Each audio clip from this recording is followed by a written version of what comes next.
Magandang araw po sa ating lahat.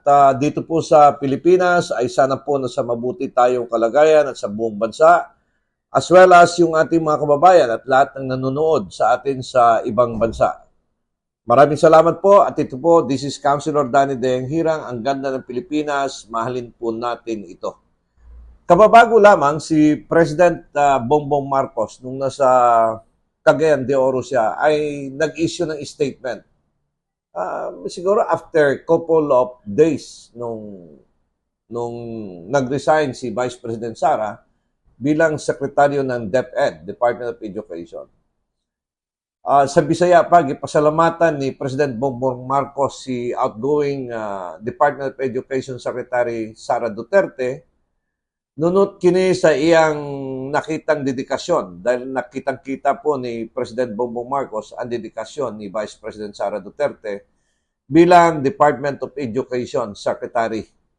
At best effort po, lahat ginawa ng ating mahal na Vice Presidente ang dapat gawin para mapalakas at mapatino o mapaganda ang edukasyon ng ating bansa.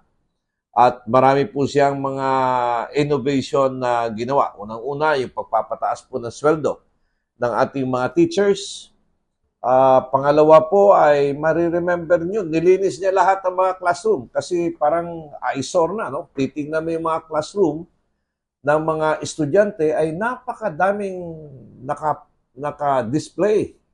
At ito po ay nilinis ng ating Vice President Sara Duterte. At marami pong nasiyahan dito because this is also an expensive. Mahal din po ito sa parte ng mga parents.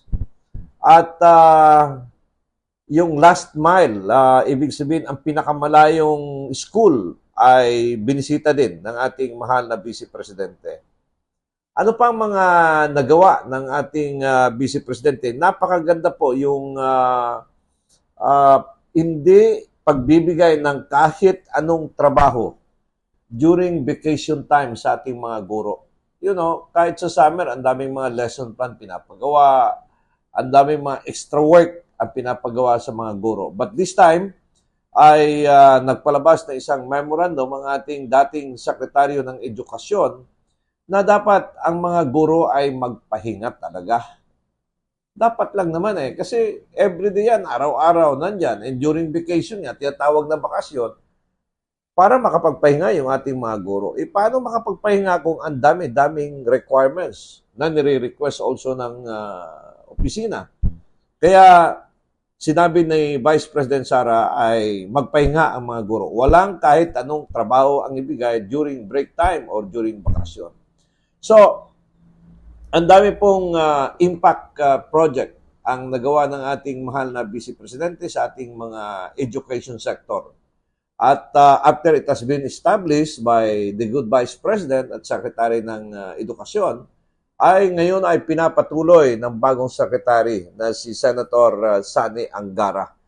Mabuti naman na si Sani Angara ang nalagay dyan. Of course, galing din sa educators group si Senator Sani Angara. At ito lahat ay pinasalamatan ni President Bongbong Marcos, si Vice President Sara Duterte sa kanyang dedikasyon para sa ating mga guro.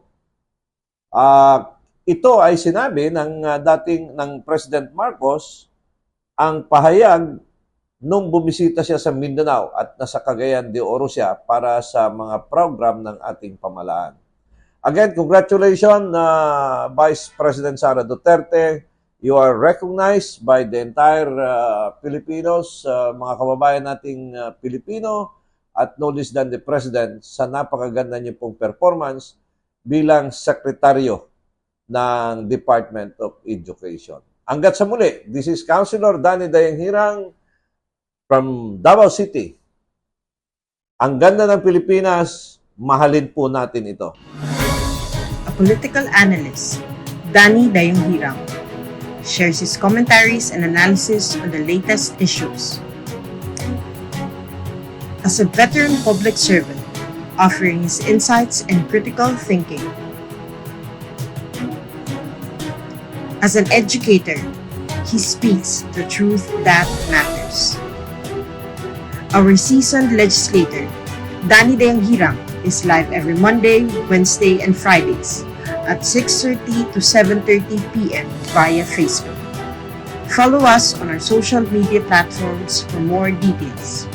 Mahalin natin ang Pilipinas.